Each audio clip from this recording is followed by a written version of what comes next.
And I'm planning on calling a meeting for the 10th of March during the break week so that we can finish up with the review of the report from the plastic study and give drafting instructions to our analysts for the report out of the nuclear study. So just please watch your inboxes for meeting notices for the 10th of March, 2 Thursdays from now. I would like to welcome Mr. Chair. I don't want to interrupt too much of the meeting, but I did speak to you about this. We'd like the minister to come for 2 hours because normally we would have him for the SUPs for an hour. Yeah. And so if we need to discuss that, I propose we discuss that after the meeting and we've heard from the witnesses. Okay. Well, it's noted. It's noted. We'll put in that request for 2 hours. I mean, I don't know if there's much discussion required around the request, but the request is consider the request made. So we'll move now to our panel, and of course we can discuss it in camera when we have our if there needs to be more discussion, Mr. Seebeck, on the 10th, for example. So I'd like to welcome our panelists. I don't know if Chief Duncan Meccano is with us. Not yet. Okay, he'll be joining. As individuals, we have Dr. Ramana, professor at the School of Public Policy and Global Affairs at the University of British Columbia, and we have Dr. Jeremy Whitlock, Section Head, Concepts and Approaches, Department of Safeguards at the International Atomic Energy Agency. So I would like to invite Dr. Ramana to give some opening remarks for 3 minutes, please. Thank you very much for providing me with this opportunity to speak with you. My name is M.V. Ramana, and I teach at the School of Public Policy and Global Affairs at the University of British Columbia. The University of British Columbia is located on the traditional ancestral unceded territory of the Musqueam people. I carry out research on various technical and policy challenges associated with nuclear energy and small modular reactors. I will focus my remarks on the implications of the potential deployment of SMRs, small modular reactors, for the governance of nuclear waste in Canada. Point 1, my research shows that SMRs cannot solve the problems confronting nuclear energy, specifically its inability to compete economically with alternative sources of electricity. If they're actually constructed, SMRs could accentuate this problem. This term small modular reactor actually encompasses a wide variety of reactor designs, and these produce different kinds of nuclear waste. The SMRs being considered for possible deployment in Canada in the foreseeable future all have one common feature. They're all very different from the traditional CANDU reactor designs. The designs I'm referring to are the ARC-100, which is a sodium-cooled fast neutron reactor, the micro-modular reactor, which is a high-temperature gas-cooled reactor, the BWRX-300, which is a light water reactor, and Moltex, which is a molten salt reactor coupled with a reprocessing plant. Each of these will produce radioactive waste that vary in characteristics such as chemical composition, physical form, and uranium enrichment. These differences mean that the methods developed for dealing with CANDU reactors will not work as such for these wastes. For example, a geological repository will have to account for the higher uranium enrichment levels because of concerns about criticality. Some SMR designs envision the reprocessing of spent fuel. Advocates of reprocessing claim that it solves the waste problem. But except for most of the plutonium and uranium, the radioactivity present in the spent fuel is redistributed among different waste streams, which enter the environment sooner or later. Most models of repository behavior suggest that the radioactive doses to the public in the long term is dominated by long-lived fission and activation products, which will not be taken care of by reprocessing. Therefore, reprocessing makes little difference to long-term management of nuclear waste while making nuclear weapons proliferation easier. The challenge with some of the waste generated by SMRs is their chemical nature. Wastes from molten salt reactors could be in chemical forms that are not known to occur in nature and thus unsuitable for geological disposal. For fast reactors like ARC-100, the problem is that metallic sodium is very reactive. The historical experience with waste generated by earlier reactors of similar design reinforces these concerns. For example, the fluoride salt waste generated by the molten salt reactor experiment that operated in the United States have been very difficult to manage. And the Oak Ridge National Laboratory has been spending about $10 million every year for decades, all for a small 8 megawatt reactor that operated for under 4 years. To summarize, borrowing from George Orwell's Animal Farm, I would say that all radioactive wastes are problematic, but some radioactive wastes are more problematic than the others. Please, I'm happy to answer any questions if you have. Thank you. Merci beaucoup, Dr. Ramana. Thank you very much, Dr. Ramana. We'll go now to Mr. Whitlock for 3 minutes, please. Please go ahead. Good morning, and thanks for this opportunity to address the committee. Nuclear waste. The term strikes fear into the heart of many people, along with terms like radiation, nuclear reactor, and nuclear accident. This makes rational conversations about these topics very difficult, which I can verify as someone who's been trying to have this conversation for over 40 years. This also makes big decisions about these topics very difficult because decisions, at least the good ones, need conversations. And here's the challenge, because folks, we need to make some really big decisions if we're going to fix the problems on this planet. Now, the biggest of these problems involve what we do with our waste, all kinds of waste, including how to make less of it. More importantly, how to help the rest of the planet live as comfortably as we do, which most don't, without making as much waste as we do. In Canada, these big decisions will be made by ordinary citizens, and this is a challenge if we want these decisions to be made based on objective evidence, because that's not typically how humans think. So simply put, we need to have rational conversations with Canadians and Indigenous peoples about waste, which includes listening. The nuclear community has not been particularly good at this in the past, with some exceptions. The NWMO is one of these, in my opinion. And that is why 80 years after Canada led the world in discovering the most promising source of energy, health, and prosperity ever harnessed on this planet, we're still sitting here worrying about autocrats and warmongers controlling vital fossil fuel supplies, wondering if we can turn around climate change, and trying desperately to meet our moral obligations to do something with our waste. 50 years ago, Canada started a process to solve this last problem for used nuclear fuel. We're now on the cusp of implementing that solution, and it needs a conversation with ordinary citizens. We need to talk about the real risks and what we plan to do about them. We need to talk about how our science learns from nature herself in isolating radioactive materials for billions of years. We need to talk about how everything we do generates waste that lasts a long time, and how used nuclear fuel can uniquely be managed for this entire period, due to being relatively low in volume, robust, and all in one place. We need to look beyond safe, indefinite surface storage, which we do now and are very good at. Inevitably, however, glaciers will again cover Canada with ice up to 4 kilometers thick, destroy everything on the surface, and spread it around the continent for future civilizations to find. So we need to talk about how the one waste these future civilizations will not have to worry about will likely be the used nuclear fuel, safely ensconced in stable rock, safe from earthquakes, hurricanes, warmongers, and glaciers. Long-term geological stewardship, as nature has taught us.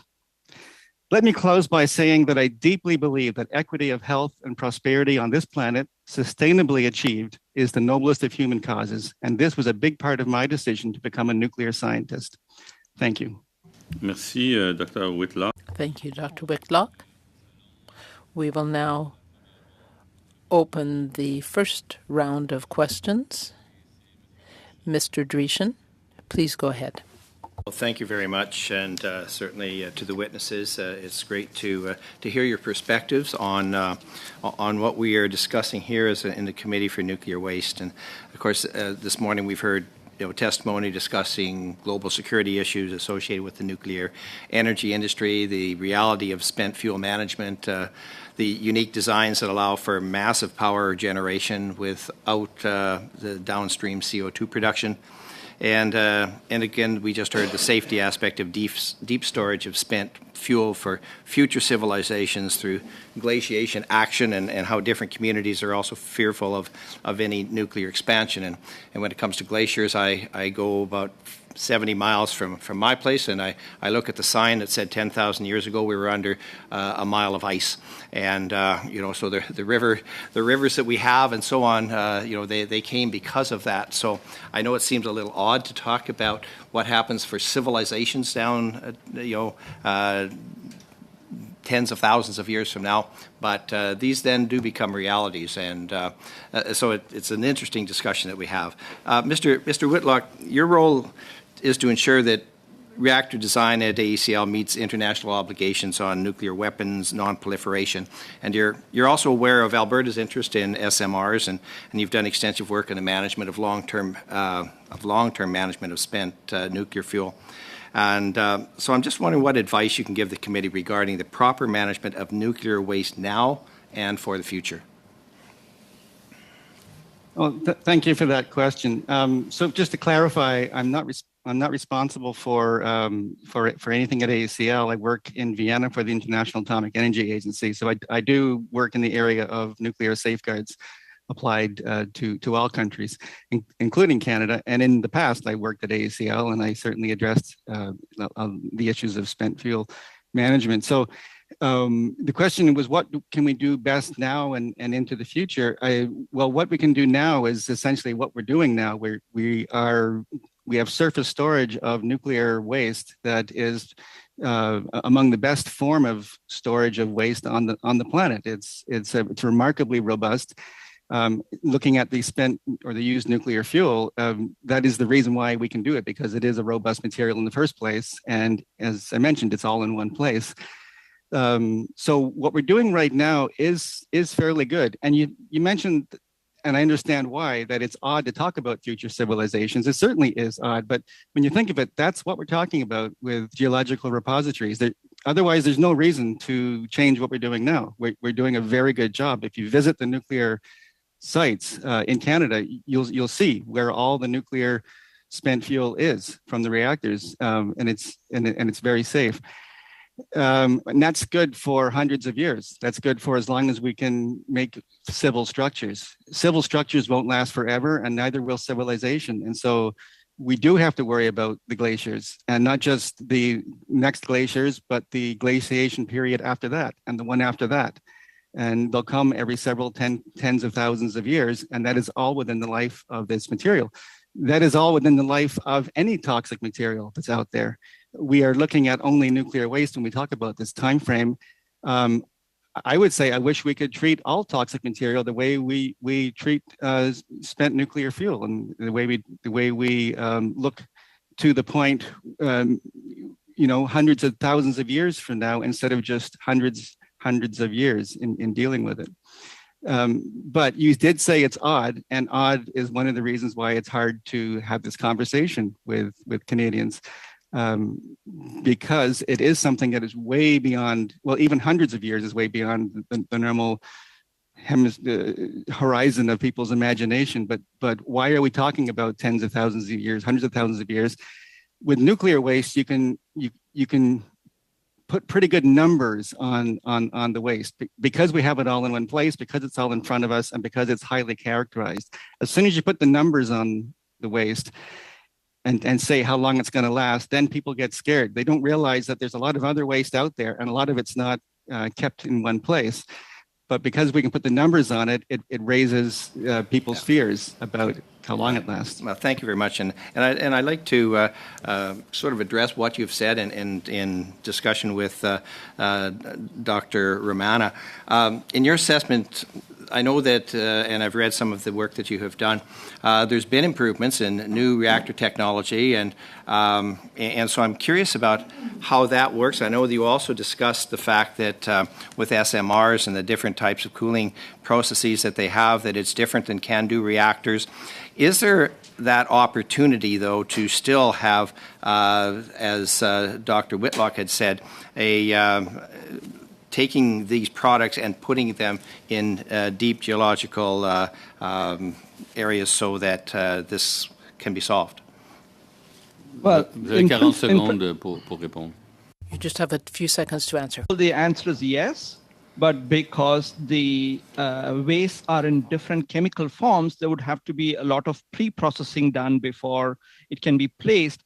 And in some of those wastes that we have seen from molten salt reactors, for example, in the case of the United States, those methods have still not been demonstrated.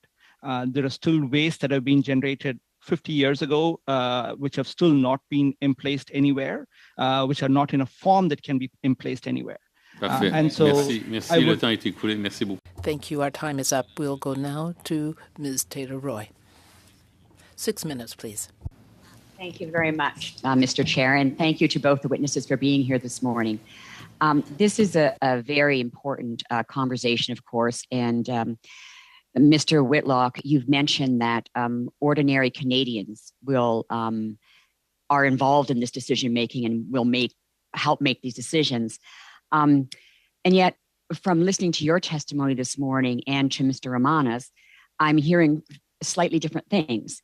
And I just want to ask about one aspect of it, because you're a nuclear physicist and Professor Ramana is a specialist in this area, and you're having a conversation that is not completely aligned in terms of what the risks and what the proper handling of this is. So for ordinary Canadians to have those rational conversations, I'm actually wondering how much information do you think the people who are living in the areas, we're down to two possible sites for the Deep Geological Repository. And I'm wondering how informed do you feel these people in these areas are about what this means for their region, not just for their town, but for the region, and how the waste will actually be moved and handled before it's put into these deep geological repositories? Well, thank you for that question. I think there's a range of awareness in these communities. There are some that are very informed because the NWMO has done a good job of providing the available information. But you can lead the horse to water, but if it doesn't want to come to the water, it's not going to get the water. So there's also large factions that I would say aren't very well informed, but they're just as vocal or they're more vocal. And I think this is a problem in these small communities because it's sometimes neighbor versus neighbor. And I watch with great interest this process. I'm curious to see how the NWMO will address this now that it's come down to these two communities, and it's not academic anymore. It's one or the other, and the ones that are fully informed and are for it are aware of all the opportunities, not only for their community but for Canada. And the ones that aren't are just very scared, and it's okay to be scared. That's a valid response. But we also need to have that conversation, and I worry. Well, I don't know, but I worry about when the final decision is made and there's a referendum or some sort of community decision, which there will be, how informed that all the different sides will be, as in any community decision, any popular decision. Yeah. But in this case, it's a major question, though. For sure. No, it is. And I appreciate that. And I'm just intervening because I want to also hear from Dr. Ramana on it. But you say, I think we in this committee have heard from many sources about the benefits of nuclear energy. And we know what it means in terms of meeting our emissions, et cetera. I think the real, this committee, this study is about handling the waste. So when we're talking about these communities, I really think it is about the safety and how the waste is being handled. And you say that those who are informed would make a decision to go ahead with this.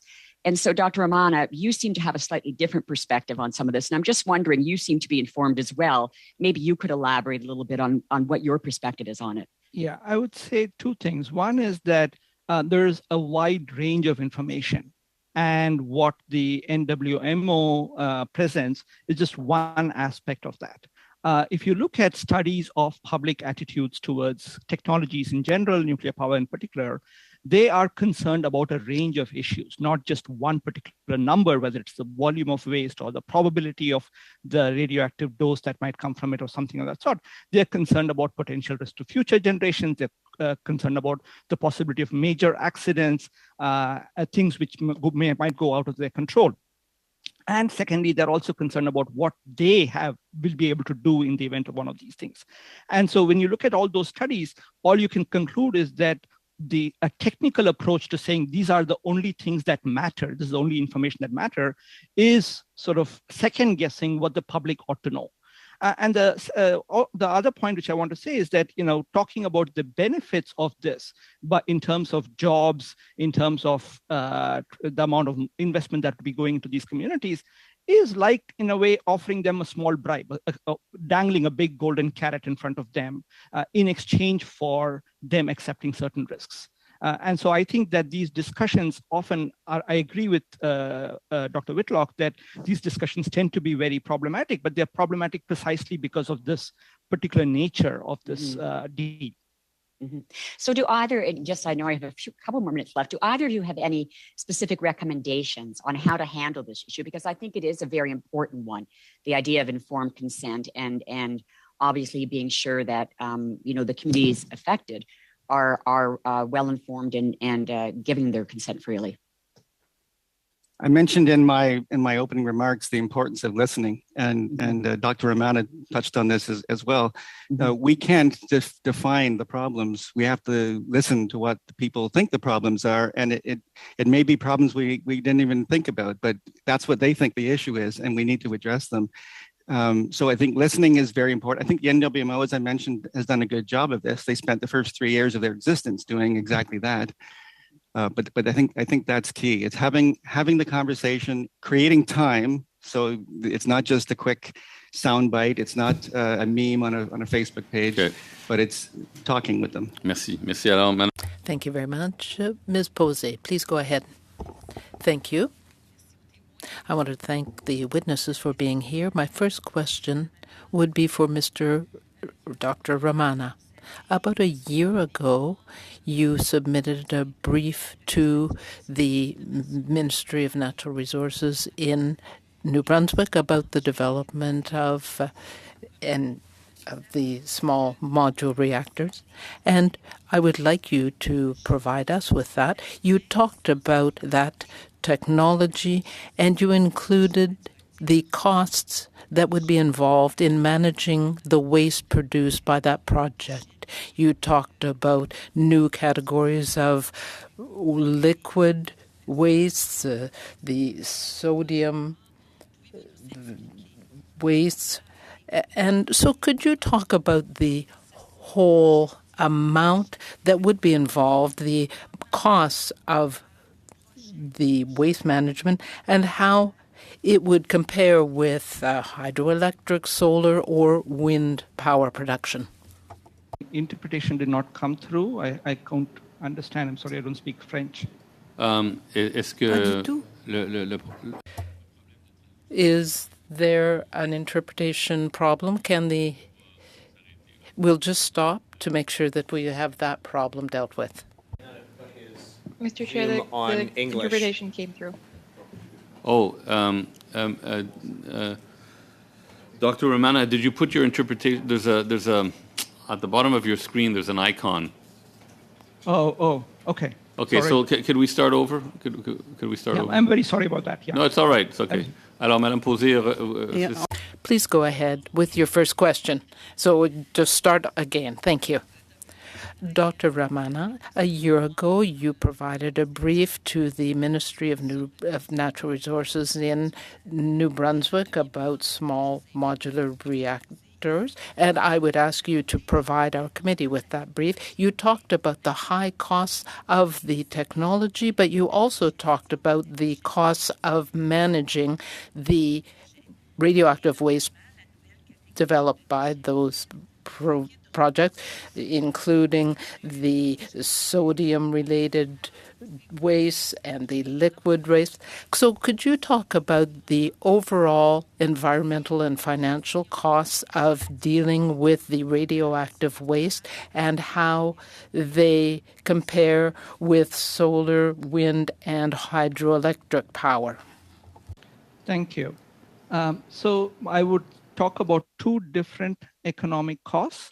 One of building these small modular reactors and generating electricity from that.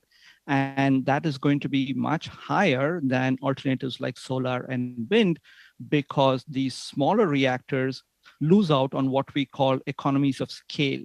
And there's a reason why CANDU reactors started being small and they became larger and larger, because they were trying to take advantage of the fact that you do not require 5 times as much concrete or 5 times as many workers to build a 900 megawatt reactor as compared to 180 megawatt reactor.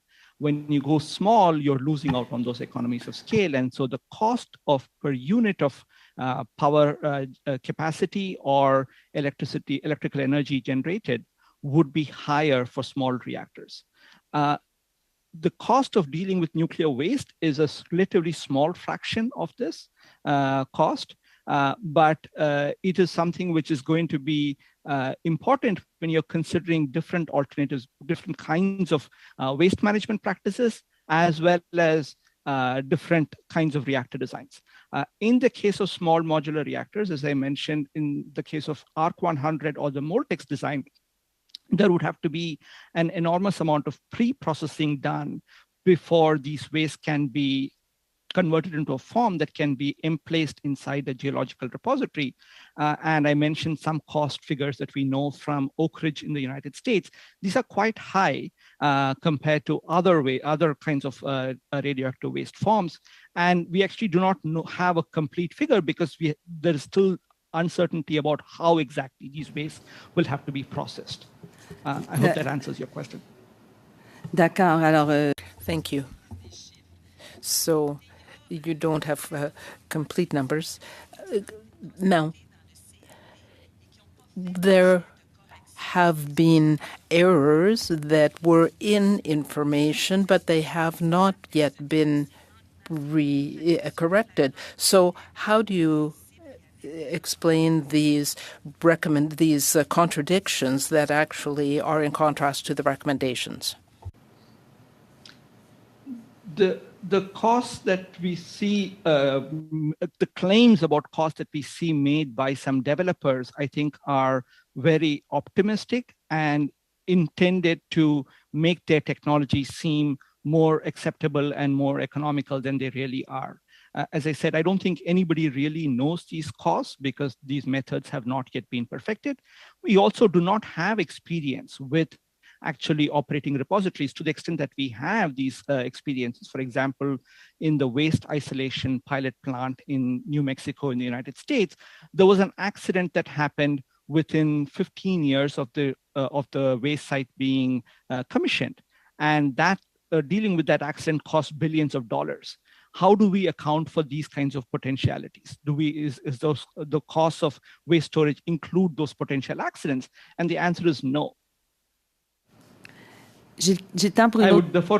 Do I have time for another question? Yeah? Thank you. We know that there is a very short timeline for the Chalk River project. Is there an economic aspect to that timeline? I'm afraid I don't have any information on that. I don't want to address that. I don't think I have the information to be able to address that question. D'accord. Thank you. I would just remind you, Dr. Romana, of my request for you to send us to your brief that you provided to the New Brunswick government. I read it yesterday and I found it very interesting. Do I still have some time, Mr. Chairman? Well, thank you, Dr. Romana. I do have a little more time. Dr. Whitlock, on the agency's site, we see an explanation of the Artemis project. Can you tell us why that was not included in the Chalk River project? Because there seems to have been a commitment in that regard. I'm sorry, I'm not familiar with that term. Artemis project? I cannot speak to that. Alors, le temps est... The time has expired, so now we will go to Ms. Collins. Thank you, Mr. Chair, and thank you to both of the witnesses. Maybe starting, Dr. Romana, I think the world is deeply concerned about nuclear weapons right now, given Putin's war against Ukraine, and Canada is standing in solidarity with the people of Ukraine as they stand up to Putin's aggression. It's been extremely troubling to see him threatening the world with the use of nuclear warfare. And you mentioned in your opening remarks the risk of nuclear proliferation. Can you speak a little bit more about that danger? Yes. The main obstacle that any country faces in trying to develop nuclear weapons is acquiring the fissile material that is used to make the bomb, the plutonium or the highly enriched uranium. The chemical process called reprocessing, which is used to deal with radioactive waste in some countries. Canada does not do it so far, though it has done it in the way past in the 1950s. What it does is that it separates out the uranium and the plutonium from the other radioactive fission products that are produced in a nuclear reactor through the fission reactions that happen there. And when it separates it, it becomes much easier to take the plutonium away from that. And any process that deals with the spent fuel is typically aiming at reducing the radioactive barrier that prevents people from being able to use it. And that is the main connection. So if you look at the reactor that Canada supplied to India, the Cyrus reactor, the way that India managed to produce plutonium for its 1974 nuclear weapons test was by reprocessing spent fuel from that from that Cyrus reactor. So in designs like the Moltex reactor, they want to use a fuel that includes plutonium, and therefore they have to do this reprocessing, some kind of reprocessing prior to that. Thank you so much. Dr. Romana, in a 2018 paper on the technical and social problems of nuclear waste, you said that, and I'm quoting you here, the nuclear industry does not yet have a working solution for managing spent fuel and high-level waste. And you also raised concerns about, I'm quoting again, the propaganda effort by the nuclear industry to market nuclear power as a solution to climate change. And so my question is, given the industry's interest in the expansion of nuclear energy, are you concerned about the role of NWMO in developing an effective waste management policy? Thank you for that question. Yes, I am indeed concerned about it. I'm concerned about it partly because my understanding about when the NWMO was set up, it was intended to deal with radioactive waste that were produced by current reactors. And their consultation process basically was emphasizing the point that these wastes have been produced and the electricity generated by these reactors has already been used. So we have a responsibility to dealing with the waste that has been already generated.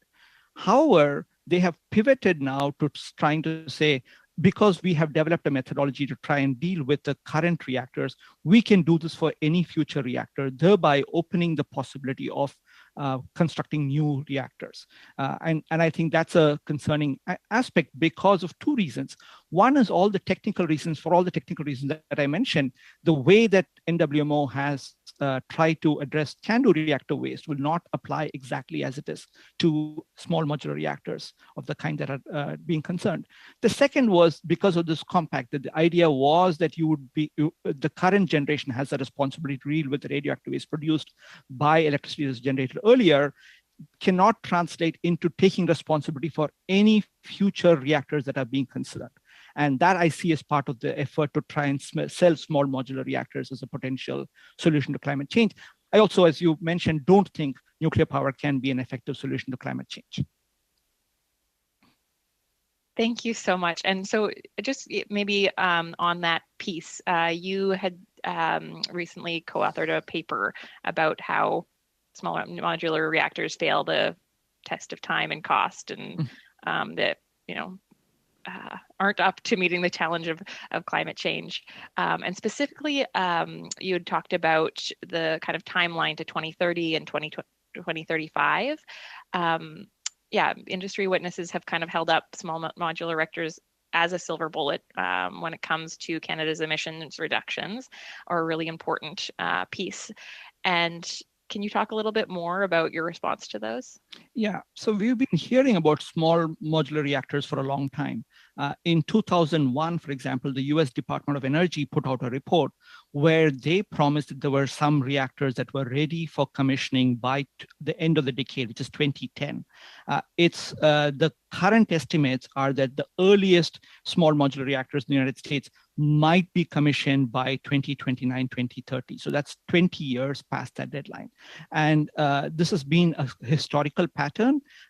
New reactor designs are very easy to conceive of on paper, but when you try to translate that into a reactor design that can actually be constructed, that will be that can answer all the questions that any good regulator will pose, such as what is the risk of this reactor having an accident in the event of a fire, or in the event of an operator who makes a mistake, or in cases of flood?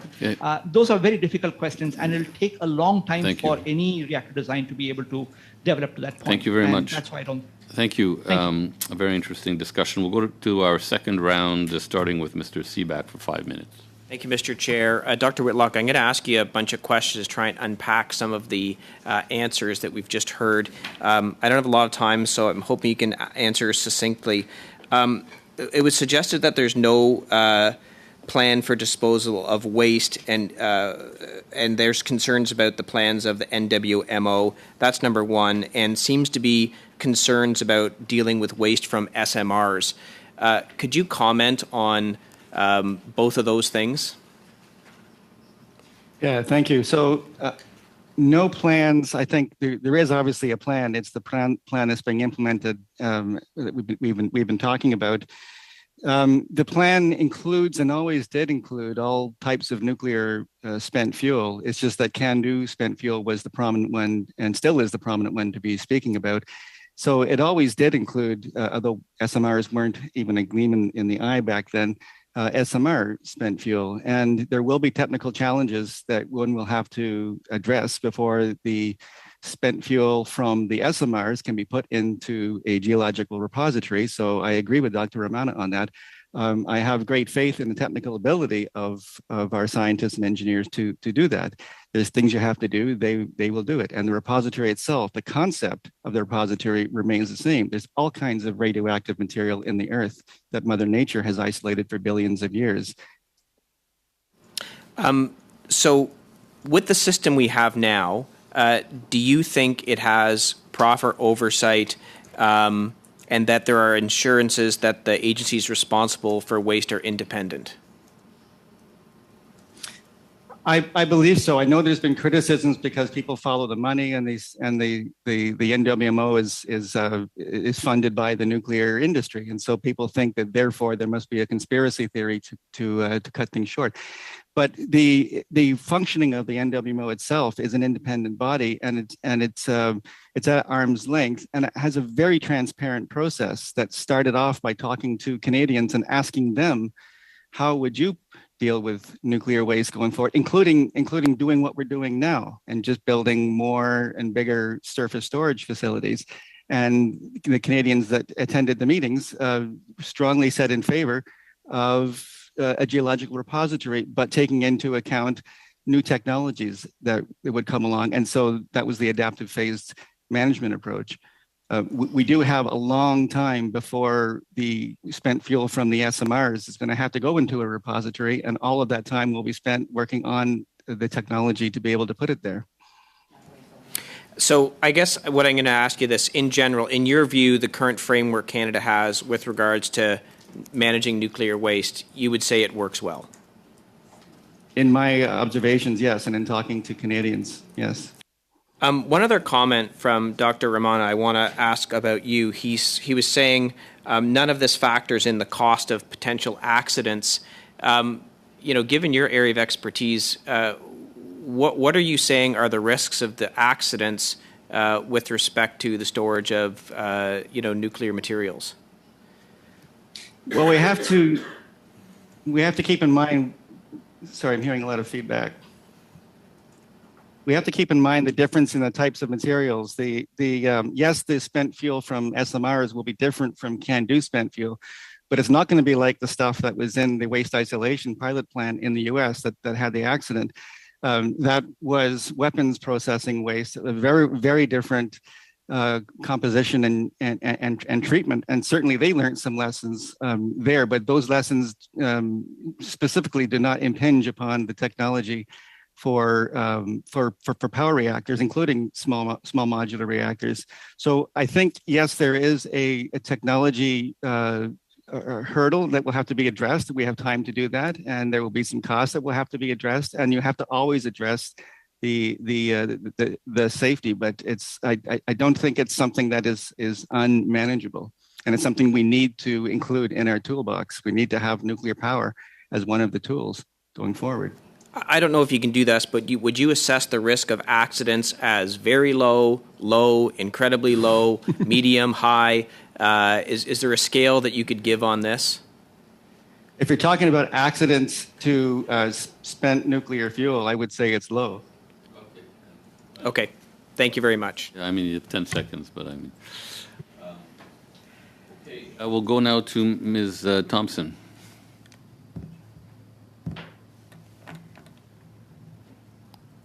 I think you're on. Thank you. Yeah. Sorry, I'm getting an echo as well.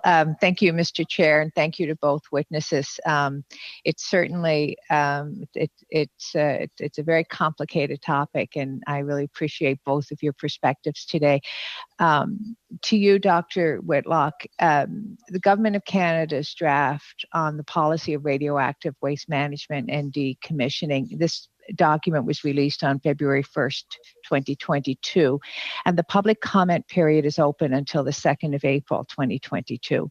The draft policy specifies that respective responsibilities of the federal government and of the waste producers and owners. It states that waste producers and owners will ensure optimal protection of human health, safety, and security and the environment for present and future generations in their radioactive waste management and decommissioning activities, including transportation.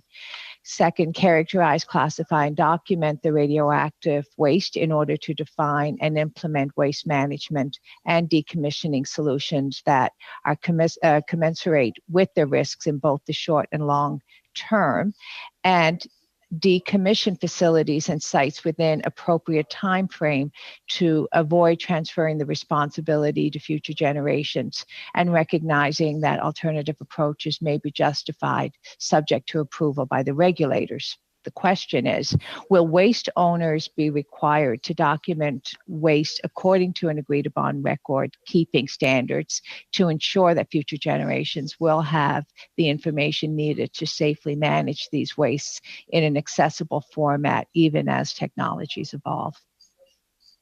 Yes, I believe they will be required to do that. So as long as there are institutions, there will need to be these institutional controls that are elaborated in that policy, that draft policy document. Again, the question that I was addressing at the outset was what happens when you don't have institutional controls and a mile of ice comes along and erases all of those documents. You need to also have something in place for that eventuality. And all of the waste policies go out the window at that point, and you're left with Mother Nature. Thank you. And sort of the same note, if you could discuss this, that although the policy respects that polluters pays principle, does it abdicate the federal government's responsibility to ensure that Canadians and their environment are protected now and in the future from radioactive waste? No, I don't think it advocates that at all. I think the federal government, of course, has the oversight responsibility that would continue, and that's completely compatible with the polluter pays principle. Which is transferred to the rate base. So it's the Canadians paying, which are the same people behind the government itself. So it's everybody responsible for our waste. It's actually a wonderful concept. Thank you. I'm not sure if you're able to answer this because it relates to Chalk River, but in February 3rd, 2022 meeting, this committee heard testimony about the reclassification of some mixed intermediate and low-level radioactive waste to low-level radioactive waste at Chalk River. The difference is how readily alpha, beta, and gamma radiations are detected were cited as a reason for concern in reclassifying mixed waste. Could you explain the origins of this concern and discuss their validity? I'm sorry, no, I cannot speak to that. I haven't worked at Chalk River for 5 years, and I'm not familiar with the issue enough to speak to it. Sorry. Okay, thank you. Is that it, Ms. Thompson? Yeah. Yes. Okay, thanks. Madame Posé, 2 minutes. Ms. Posey, you have 2.5 minutes. Thank you. I have a question for Mr. Whitlock. You said earlier that people who are well informed understand the opportunity for Canada. Well, that's perhaps discutable, but I want to know about the information that is presented, and what do you think about the precautionary principle in this? Well, the precautionary principle, which is that if you have any doubt, best to err on the side of not doing the activity. I don't agree with that. I think that's a good principle to have, but against that, you also have science. Science incorporates the precautionary principle and addresses it with critical thinking and empirical evidence and objectivity. And so everything has to be included, because you can't just walk away from this question. We do have to do something with the waste. We do have to do something about climate change, which involves technologies that generate waste, not just nuclear. And all of this has to be addressed. When I said about people being informed and supporting. I'm sorry to interrupt you, Mr. Whitlock. I only have 2.5 minutes. What do you think about the covering of waste? Is that a good process to do? That's a different type of waste than the nuclear spent fuel that I was talking about. So when you're talking about the waste from processes at nuclear facilities, which is low and intermediate waste, then surface storage and high-tech surface storage with modern engineering methods is a perfectly rational way to deal with that. And we deal with all of our waste that's of a danger in that similar way today. I'm just going to interrupt you once again to say that kind of storage does not meet international standards. I want to raise Chalk River because you have worked there. Chalk River has a high probability of fracturing and seismic activity. So is it a good idea to choose an area like that to manage and store radioactive waste? The people that have been doing the assessment of the location of this and the science and the technology that's going to be put into place have taken that into account. So yes, I think, yes, you have seismic activity that you have to address and in chemical characterization of the soil and everything else. And this is taken into account. So these people are very smart, and they have done their homework. And they have analyzed the situation. Thank you. Ms. Collins, 2.5 minutes. Thank you, Mr. Chair. And maybe starting, Mr. Whitlock, you have spoken about the need for rational, informed conversations and listening to people's concerns. And you had mentioned you think the NWMO has been doing this well. Now, we heard in one of our previous committee meetings that there are some serious concerns about the NWMO's engagement process with Indigenous communities. The Grand Council Chief of the Anishinaabe Nation told us that an NWO panelist told his community that we could explain it to you, but you wouldn't understand it anyway. Are you, hearing these concerns, are you satisfied that the consultations led by the NWMO are engaging in respectful conversations with Indigenous peoples and truly listening to their concerns? I know my personal experience and traveling with the NWMO on some occasions as a guest speaker and speaking to Indigenous communities and local town hall meetings of the towns that were in contention. This is back when there was many more than two. And my comments that I think was a good process is from the observations of that, plus their 3-year listening process, which was painful from the point of view of not being able to provide counter arguments to what I was hearing. But then I realized that that's brilliant. They have listened for 3 years and written down and addressed the needs of the people that they were visiting across Canada, and then going into the communities and speaking to the Indigenous communities. When there's time for respectful, rational discussion. I don't mean addressing the demonstrators out front of the building, but I mean inside in the quiet room, looking at diagrams and asking what scares you about this aspect? What scares you? What scares you, your family? And then answering. Yes, please. 2.5 minutes. So it sounds like you're not concerned, which is a little troubling given we're hearing from Indigenous leaders who have taken part in these, that they are concerned. But maybe I'll just quickly return to Mr. Ramana. We heard recommendations from a number of previous witnesses that we need to address the risks of conflict of interest, and a recommendation for the Canadian Nuclear Safety Commission. They report to the Minister of Natural Resources. The minister is responsible for overseeing, but also promoting nuclear energy. Do you think it would make more sense for the CNSC to report to the Minister of Environment to mitigate risks of conflict of interest? A 10-second answer, please, or even less if you can. Yeah.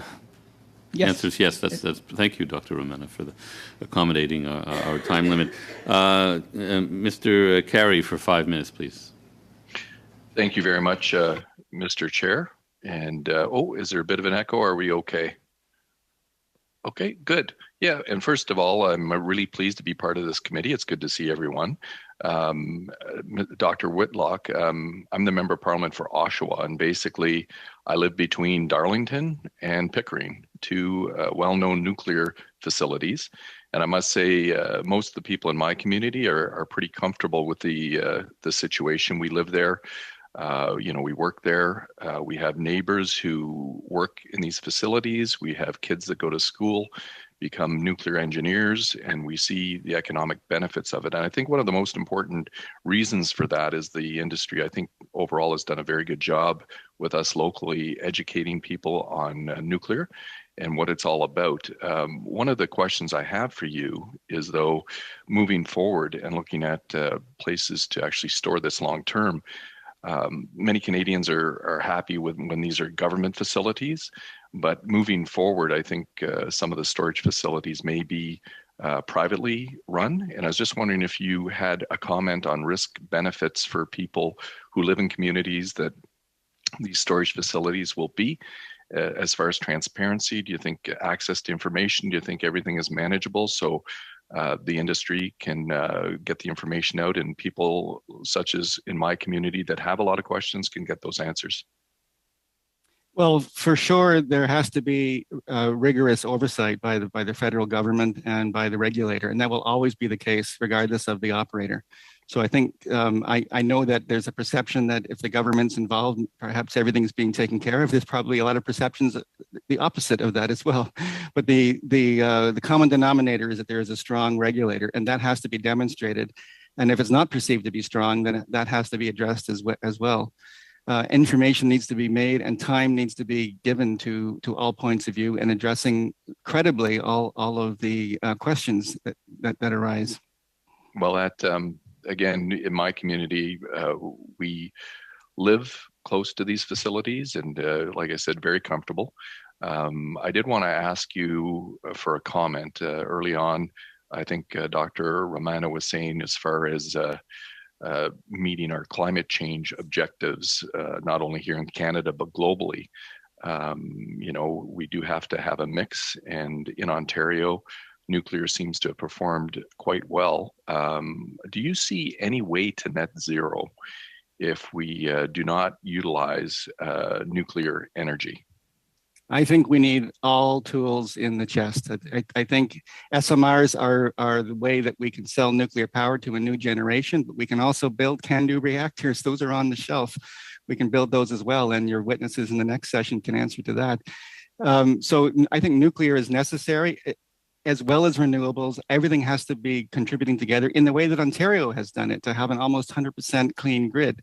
That's the way going forward. Renewables will need something to fill the gap because they can't be running all the time. That's going to be fossil fuels if you can't run something else that's clean, like hydro or nuclear. So this speaks to diversity. And I absolutely cannot see a way, globally speaking, especially with the emerging countries that are increasing their economies.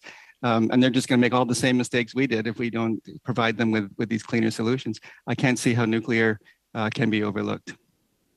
Well, you made a comment about the waste from small modular reactors. Right now, that doesn't seem to be part of the urgent requirement for storage. And you mentioned that we could be building more CANDU type of design where we do know the fuel, we know what it's about. My colleague asked a little bit about accident risk, and you mentioned Mother Nature has been looking after some radioactive things for millennia here. And just curious, with the type of waste that we have now, if it is being stored properly, you mentioned that it would be a low risk. Do you see any other challenges utilizing and storing the waste that we do have? And I'm thinking more or less transportation wise. Is there some things that people in communities need to know a little bit more about this? They definitely need to know about the transportation because it's going to be going through their communities all along the path. When people think of transportation, they think accidents. And so that needs to be explained to them. There's nothing like seeing the tests that they put these transport vehicles and containers through to show. And these are things that could, immersion in water and fire. And these are things that they need to see and not just be told, but see the pictures. Thank you. Thank you very much. Yep. Mr. Weiler. Thank you, Mr. Chair. I also want to thank Dr. Romana and Dr. Whitlock for joining our committee today. I do want to start with Dr. Romana. I really appreciate your earlier comments, but I think one thing that was not mentioned is how pyroprocessing concepts can address proliferation risks. My understanding is that the way this risk is reduced is as a result of how pyroprocessing itself laces the plutonium with uranium and antonides to make both stealing plutonium and creating weapons more difficult. So I know this approach reduces the risk by eliminating the need to transport used fuel from and new fuel to the fast reactors at the site. So I was wondering, do you agree that this would mean that pyroprocessing has a lower nuclear proliferation risk compared to Purex because of the non-availability of pure plutonium product?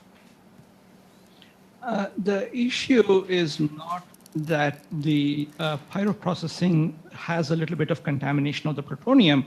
The issue is that most of the fission products are being removed from that.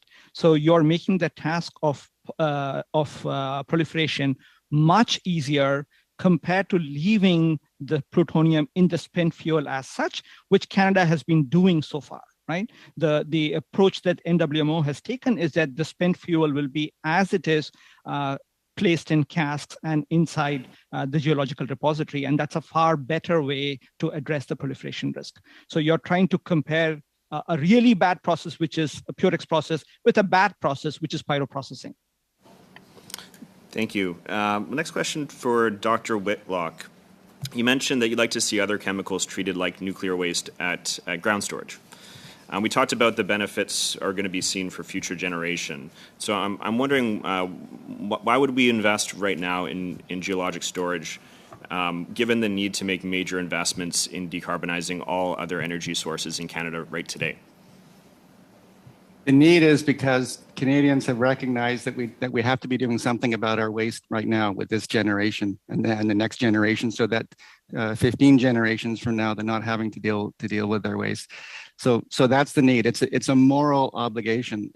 Technically, the waste is fine where it is right now. It can be there for hundreds of years, but then it's not. It's going to be bowled over by a glacier, and it's going to be spread around the continent. And so, along with everything else in downtown Toronto, it's going to be spread around the continent. But, so we need to do something about it. The only thing that we're currently doing something about it on that time scale is nuclear waste. And that's because we can quantify it. It's all in one place. It's relatively small. So the problem is well defined. And it scares the heck out of people. And so this is something you have to do to be able to advance the technology itself in order to have that tool in the chest for climate change. So that's the need. Thank you. And I was hoping you could comment on how nuclear waste is governed in Canada as compared to other countries around the world. It's well, it's very similar. I mean, I can't comment in detail. I guess no, I'm not an expert on the different waste policies around the world. Sorry. Well, one of the things that you mentioned in your comments is the need for nuclear energy as a stable baseload source of power, as opposed to solar and wind that are intermittent. And I'm wondering what role you think that storage can play with those types of intermittent sources of energy, as to really contrast and to combat that issue of intermittency. Storage is definitely a technology, but if you're talking about something ready in the quiver to help us with getting to net zero in the near future, storage technology on the scale that we're talking about, which is providing energy to a country-sized population, and not just first world country, but all the countries on the planet that are trying to get to the same level of health and prosperity that Canada has been used to. That's an awful lot of stuff. And so it can't just be this or that. And you can't just throw one technology off the table because you happen to think it's going to take 30 years to get,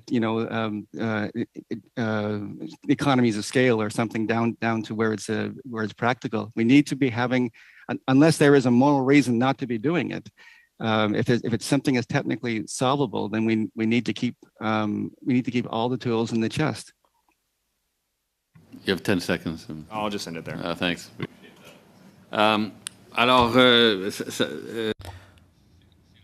This ends our first panel for this morning.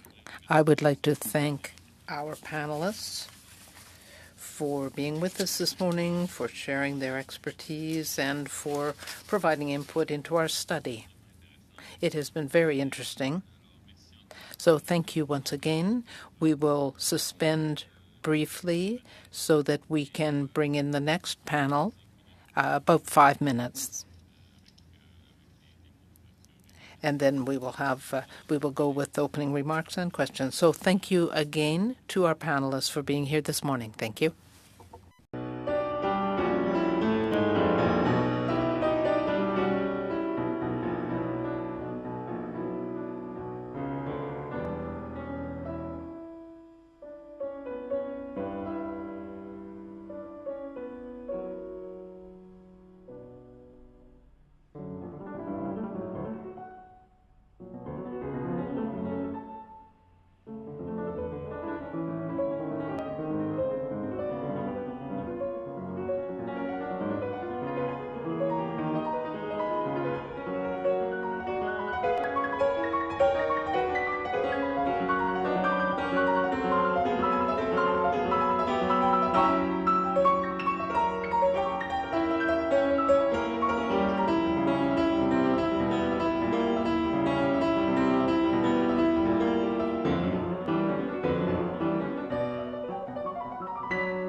Based on my calculation, we should, we'll need an extra 10 minutes after 1. So this portion will go to 1:10. I assume there's no objection to that.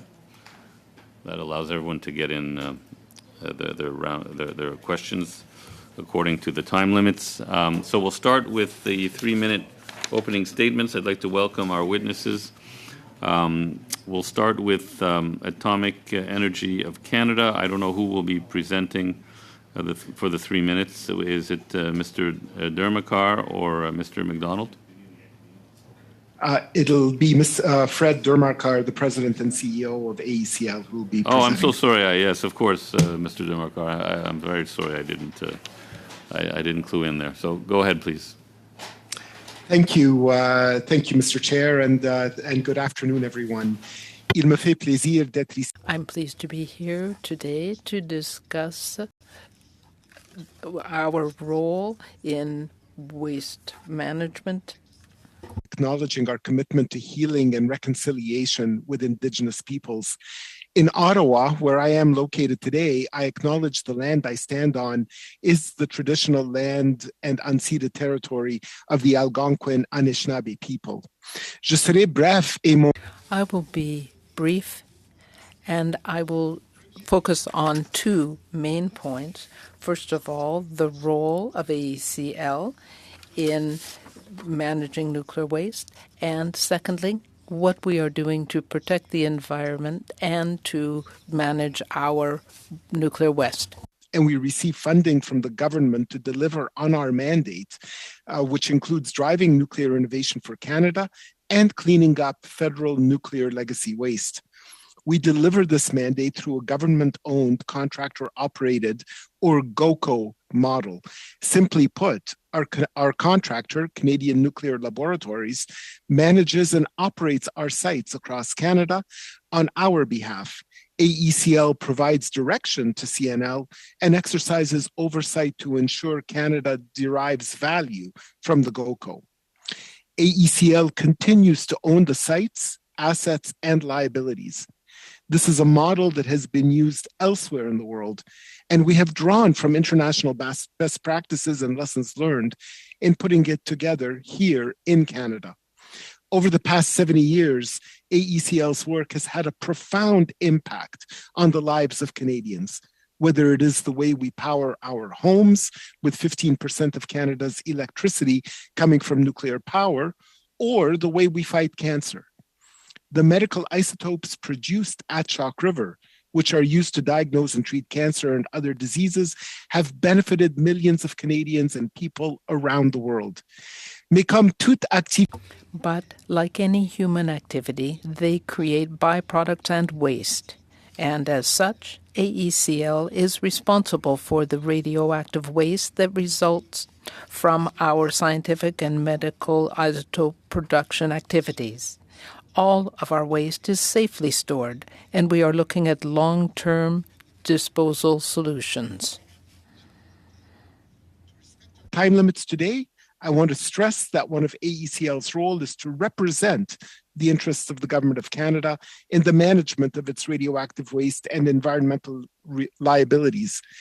As we look to the next generation of research on energy and health, the Chalk River Labs are poised to be at the forefront of our science future, but we need to take action now to protect and care for the environment and address our legacy liabilities.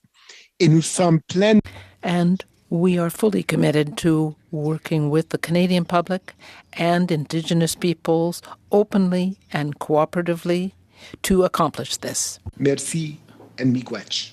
Merci, monsieur. Thank you, Mr. Dermakar. We will now go to Canadian Nuclear Laboratories. I assume it is the President and CEO, Mr. McBrearty, who will be speaking for 3 minutes, please. Thank you, Mr. Chair. Good afternoon, and thank you for the opportunity to be here today. My name is Joe McBrearty. I'm the President and CEO of Canadian Nuclear Laboratories. Joining me today is Ms. Megan Vickert, our General Manager of Waste Services.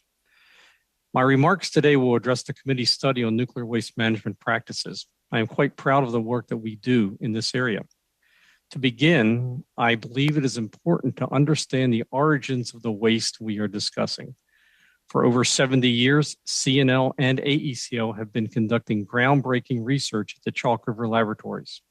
This research has contributed to 2 Nobel Prizes and spurred economic and technical development at home and around the world, including the invention of the CANDU reactor, which provides nearly 60% of Ontario's electricity. In addition, medical isotopes produced in Chalk River have been used in over 1 billion procedures to detect and treat life-threatening diseases, including cancer.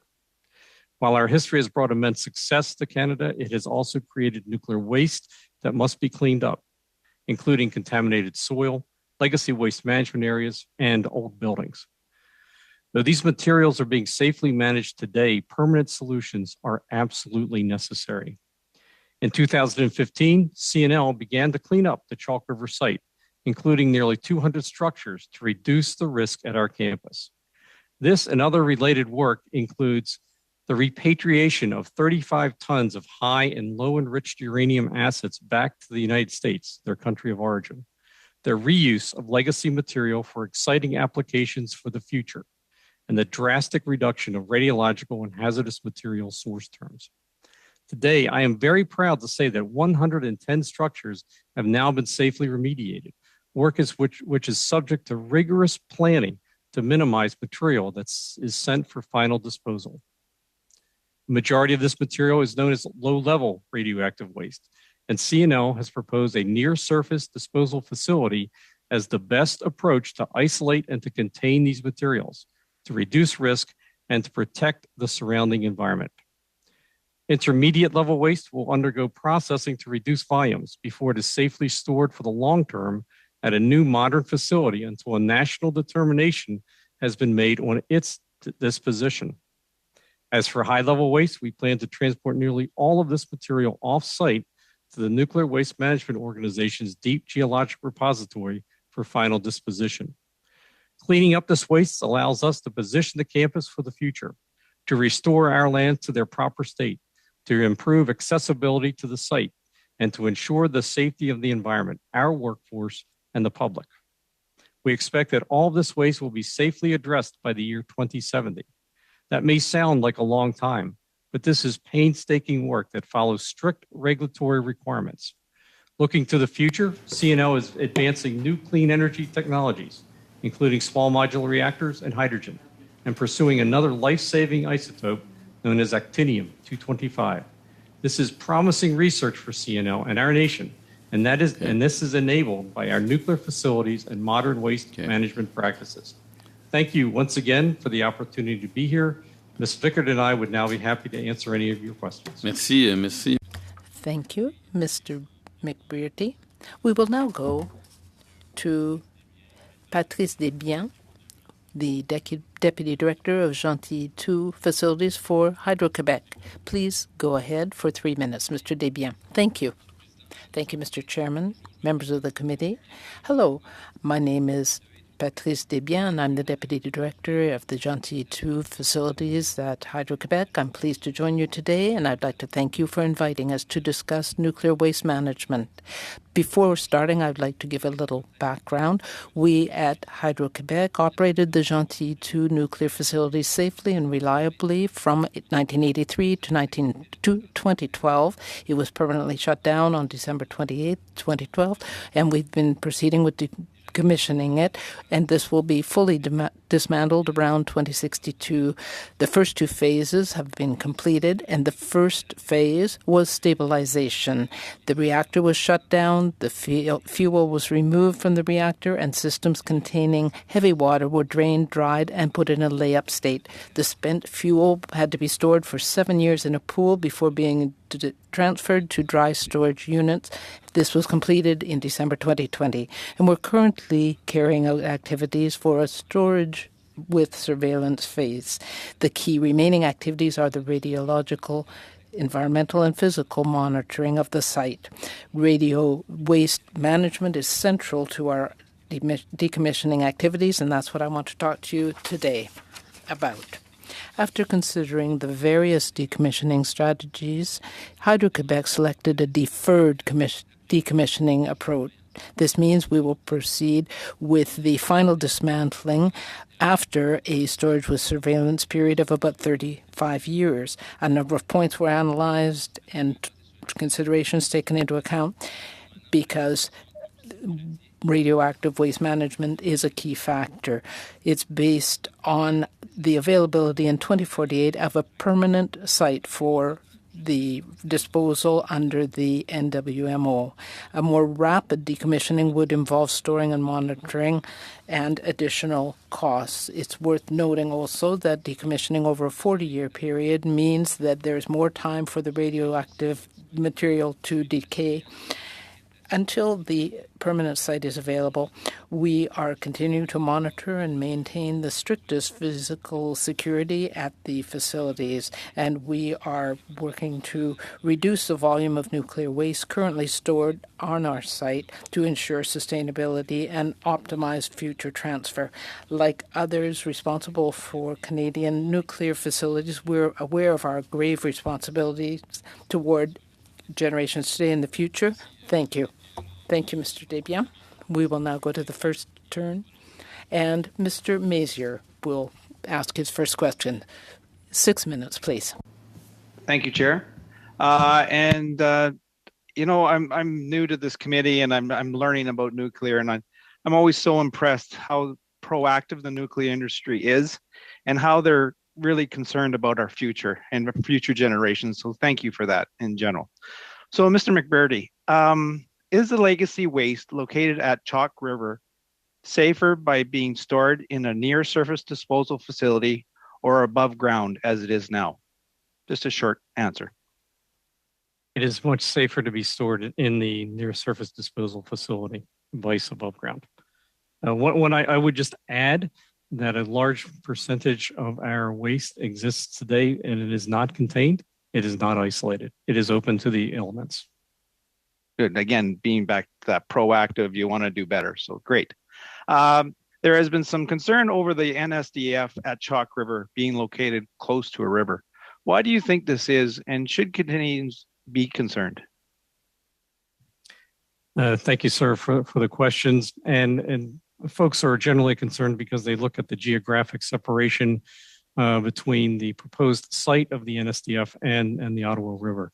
However, we selected the NSDF site after a fairly rigorous process to determine the best site on our campus. It is the best site to protect the Ottawa River. We look at it from a geological standpoint. We look at it also from a hydrogeological standpoint to ensure that the Ottawa River watershed is protected at all costs. Excellent. Are you seeing any delay tactics in the approval of nuclear waste storage facilities by those who are anti-nuclear energy, despite the science on its safety and its potential? Sir, thanks very much for that question as well. I think this is it's always a controversial topic, right? Folks are very impassioned by nuclear power and nuclear waste disposal to begin with. And today we actually have, I think, a very robust, a very rigorous process that exists that allows the public to express their concerns that either we or our regulator, the CNSC, can address those. So it is a long process. It can be a long process, but I would tell you from this point, we actually believe that process has borne some very good results, has resulted in some changes for us as we have finalized the design of this facility. Okay, are you seeing any delay tactics that are kind of concerning that you think could maybe they're doing more harm than letting the process, kind of play through? So there is a statutory process that exists in Canada, operated by our regulator, the CNSC, and this project in particular is under a thing called SIA 2012. Our environmental assessment and environmental impact statement which was generated for this project, started under that legislation, and it has proceeded. That way. There are many questions, but we have been able to, I think, successfully answer all of the regulators' questions. Okay. And how important are public-private partnerships in nuclear waste management, such as GOCO or government-owned contractor-operated models in Canada, and how dynamic? And both of you can comment on that if you want. Thanks, sir. I'll start, and I'll turn it over to Mr. DeMarker for his view. I would say that the GOCO, or the government-owned contractor-operated contract, offers one of the best potential contracting mechanisms that Canada can employ. There is not very much decommissioning and nuclear waste management experience that exists in Canada today. The vast majority of that experience exists in the United States and the United Kingdom. The ability to bring in high quality engineering firms to actually bring that talent to Canada and have it rapidly and expeditiously available is a significant benefit, and allows Canada to be at the same level of the other major nuclear tier 1 nations. And I would turn it over to Mr. DeMarker for any further comments. Thank you, Mr. McVerty, and thank you for the question, Mr. Mazier. I agree with what Mr. McVerty said. One of the most powerful elements of the GOCO model is the access that it gives us to international experience when we need it. It's not just about the management team, which are drawn from internationally, but it's also about being able to draw upon a very large pool of experts for specific projects or specific issues that arise. In addition to that, the one thing I would add is having AECL as a separate organization to oversee provides yet another layer of oversight above and beyond the boards of directors of CNL and AECL. And that additional layer of oversight actually adds value as well to the process. So altogether, I believe that Canada is benefiting tremendously from having a GOCO, and we are seeing it in the results that have been achieved over the last 6 years. Thank you. Okay, we'll go to Mr. Duguid now for 6 minutes. Well, thank you, Mr. Chair. I want to welcome our new members to the committee, and particularly Mr. Carey, who is our neighbor on the 4th floor of Justice, as you know. Perhaps we can have a few huddles every now and then to do some pre-committee business, but just to point out, Mr. Chair, as you have this committee has a history of working together. As long as Francis brings the coffee, okay? He has today. Mr. Chair, I have a question also about the intermediate storage issue and the site that has been talked about near Chalk River. My Manitoba colleague also referenced this issue. It is near a river.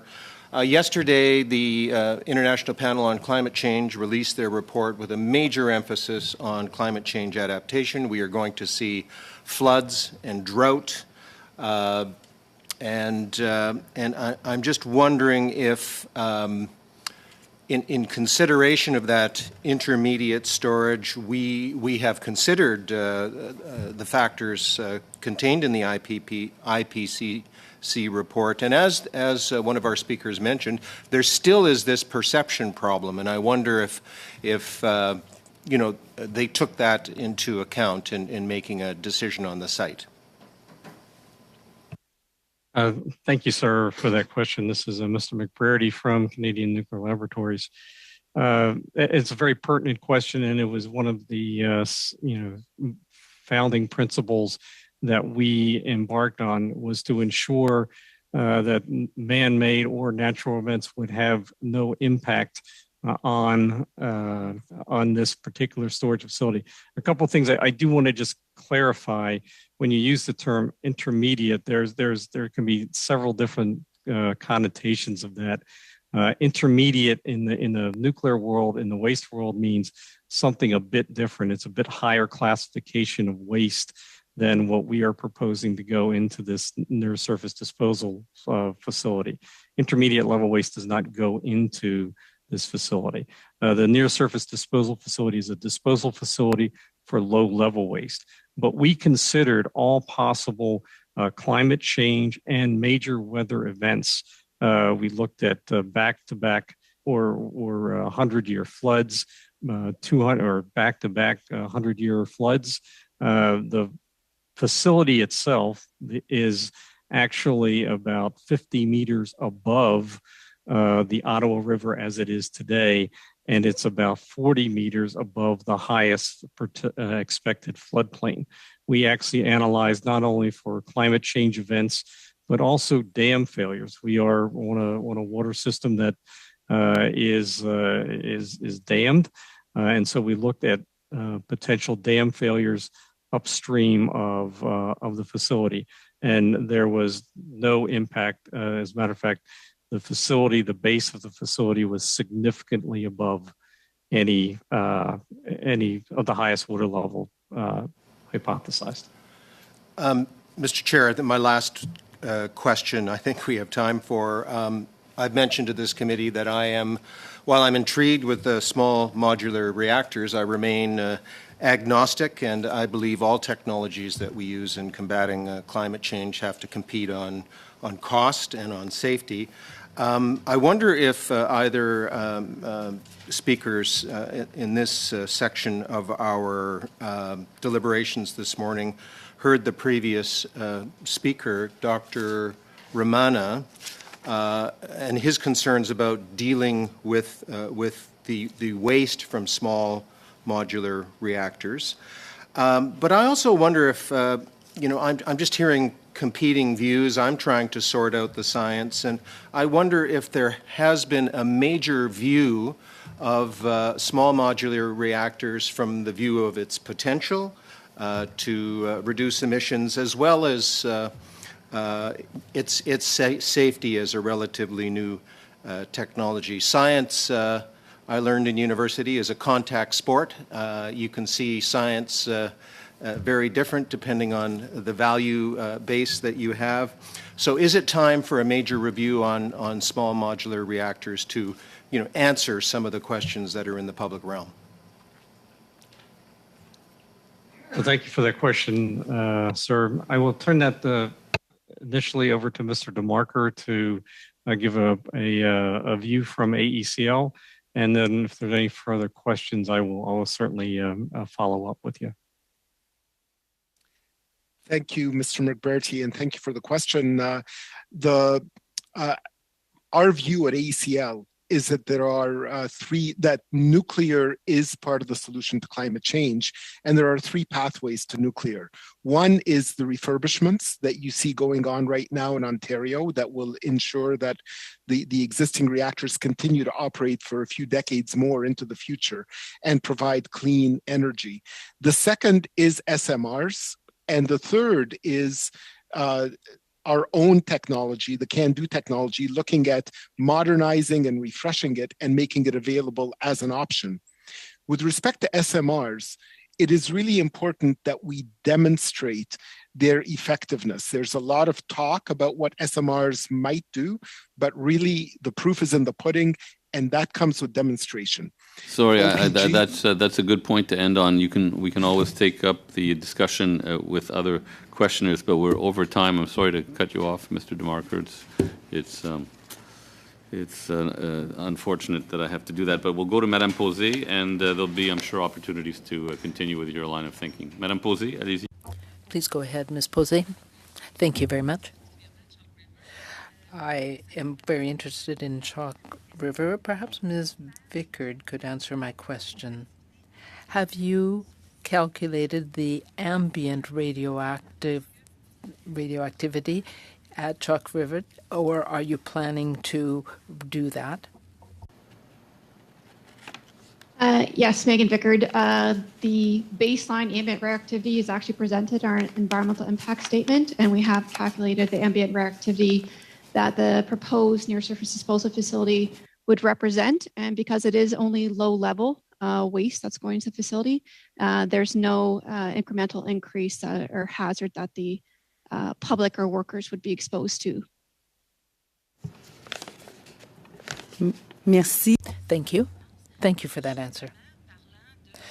But speaking of low-level waste, in 2019, we heard that the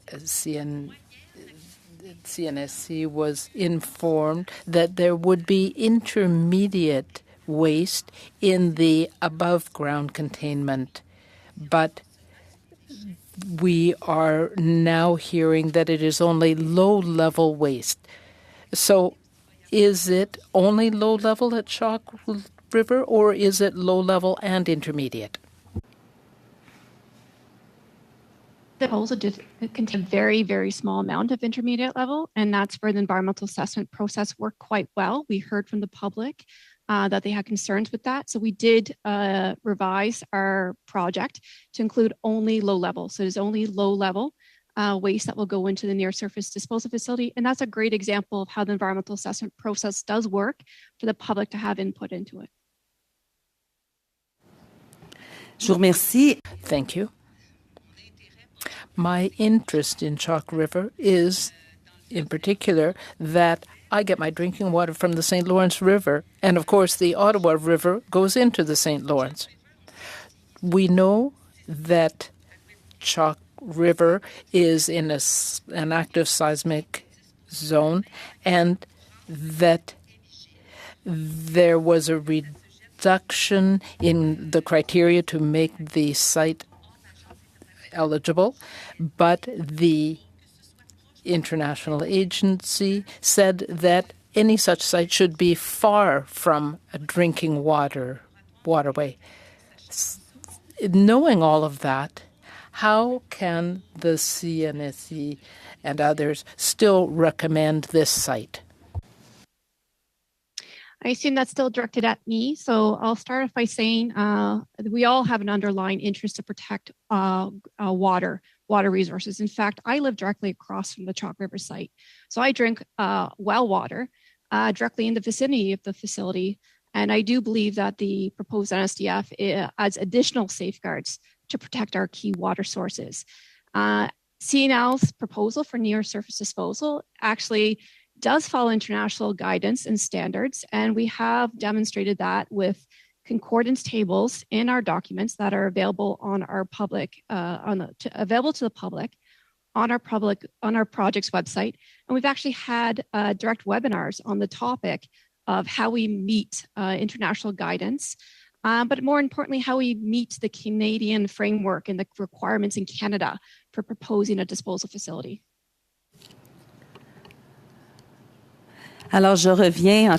I want to come back again to Chalk River because I would rather be proactive rather than being radioactive after the fact. In 2015, within 2 months of the signing of the contract, there was the notification of the intention to build this facility. In 2016, the regulations were brought in, and in 2017, CNL applied for a license. So was there enough information available during that short process to really evaluate the application? There seemed to have been a lot of gaps and shortcomings, so it was a very tight timeline. And my question is, who really benefits from this project? Is it our future residents? Is it the public or the industry, or who is it? So I'll assume that question is directed at me, but perhaps after I start answering, Mr. DeMarker might want to answer from an ACL's perspective. Given that, first off, I'll start off that it's in the interest of everyone that we do something immediately now with the waste. The waste is here, as you heard from Mr. McGurty's commentary. Some of the waste was placed in the 40s and 50s. It's uncontained, it's exposed to the environment. And we do think that we are being very proactive in identifying that we want to put it in a better condition in an engineered containment facility. For as far as the process goes, we are following SIA 2012, and we are following the Canadian Nuclear Safety Control Act. So those are very good, well-defined legislative processes.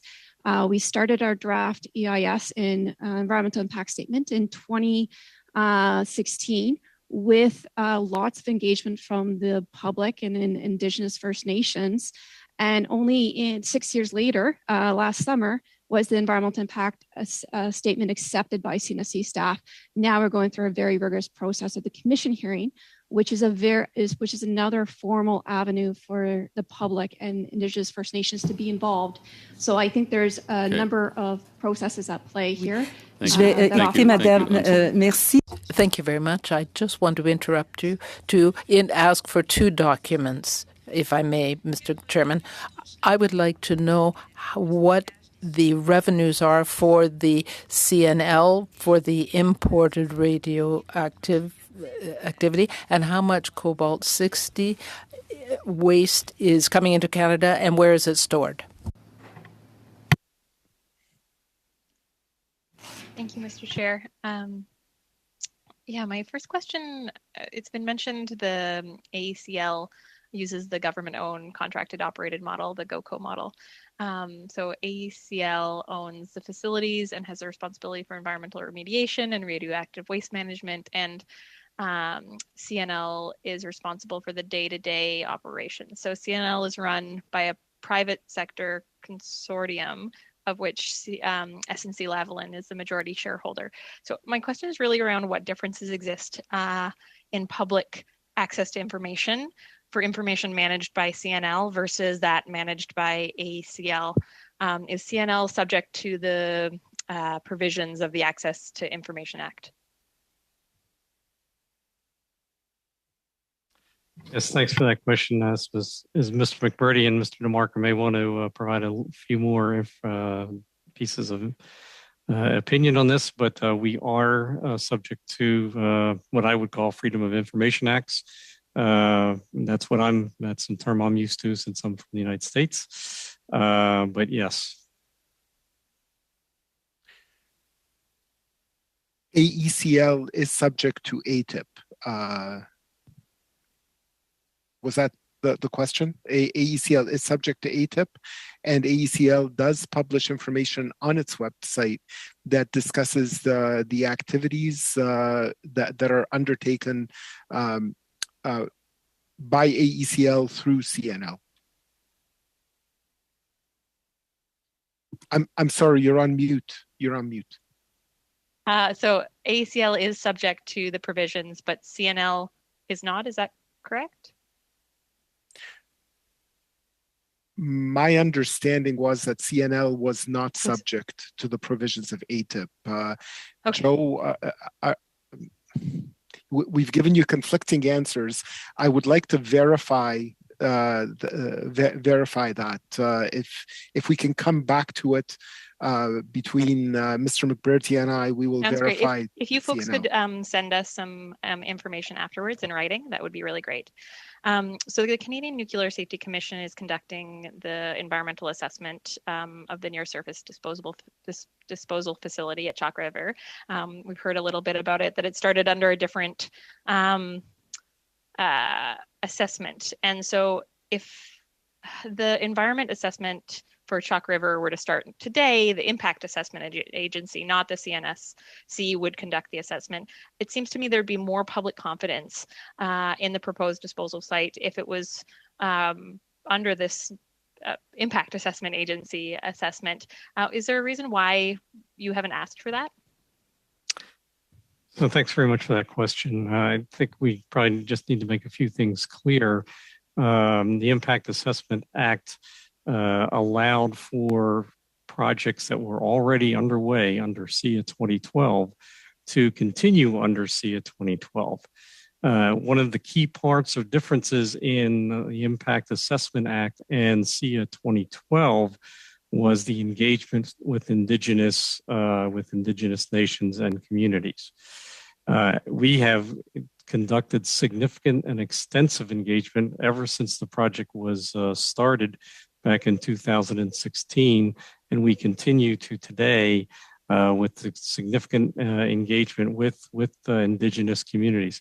And I think it's really important to try to discuss this in a bit more detail, because not only did we start and reach out from the very beginning, it has been an evolving process, and it's been a process where both sides have been learned to listen and understand the needs.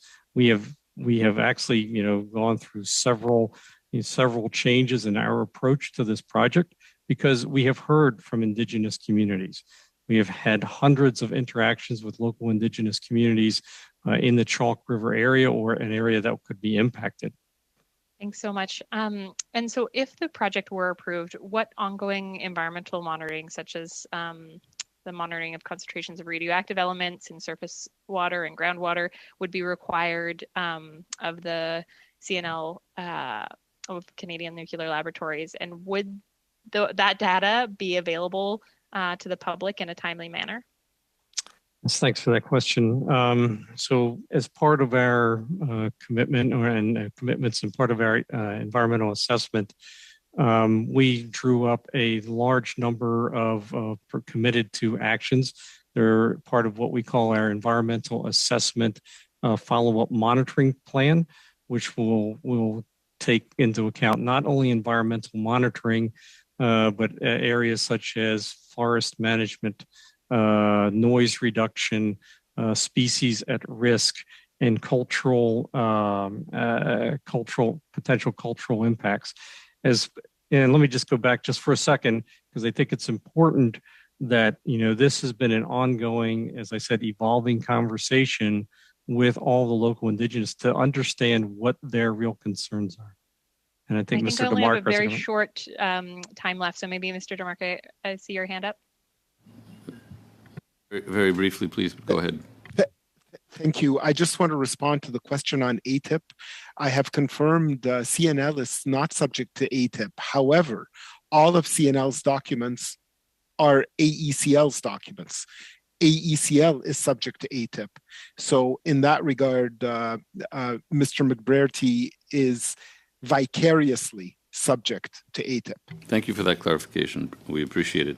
We'll now go to the second round, starting with Mr. Carey. 5 minutes. Thank you, Mr. Chair. I appreciate that. And I just wanted to follow up a little bit with my colleague's question about the Canadian Nuclear Safety Commission. My understanding is that they report to the Natural Resources Minister. And I believe one of the points she brought up, which I think is fair, if people would have more confidence, perhaps, if it reported to the Environment Minister. And I was just wondering if you, in your opinion, should the Canadian Nuclear Safety Commission report to the Environment Minister instead of the Natural Resources Minister? Would that be more efficient or more effective, do you think, Mr. McBrearty? Sir, thanks very much for that question. I would just say that the structures within government are the prerogative of government. As a private contractor, that is not an area which we should opine on. That is something I believe that internal government policy is best used to address. Mr. DeMarco, do you have an opinion on that, or is it just basically the same idea? It's a similar idea. We are part of government, but we do not set government policy. We implement government policy. And so if the government chooses to be organized in a certain way, that's the prerogative of government, and AECL does not have an opinion on that. Yeah, well, that's a great political answer. Thank you for that. That's great. I do want to get back to, though, just the importance of the work that you're doing.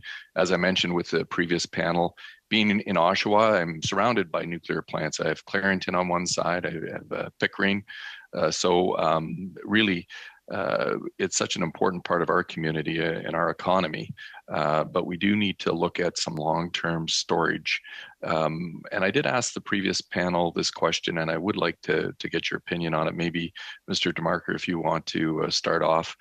Do you see that, is there any way to net zero if we don't have nuclear? So our minister, the Minister O'Regan, was very clear on this, that there is no pathway to net zero without nuclear. I attended a talk by Mr. Cardney at the end of October at a UK summit, and he repeated that in his view, and you might know that he is a special envoy for the UN, looking at how to achieve a framework for managing climate change. And Mr. Cardney himself said that there is not a pathway to net zero without nuclear. So that's a personal view, but it's a view I'm sharing with you what others have said in that regard. So I think it's a well-supported position. The IEA, the International Energy Agency, in January wrote a country report for Canada and reinforced in that report the importance of pursuing nuclear, and in fact encouraged Canada to help the rest of the world pursue nuclear through both SMRs and CANDU technology, because they see Canada as a world league, a tier 1 nuclear nation. And so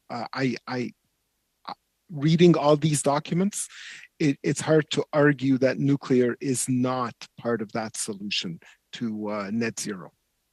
Well, thank you very much for that opinion.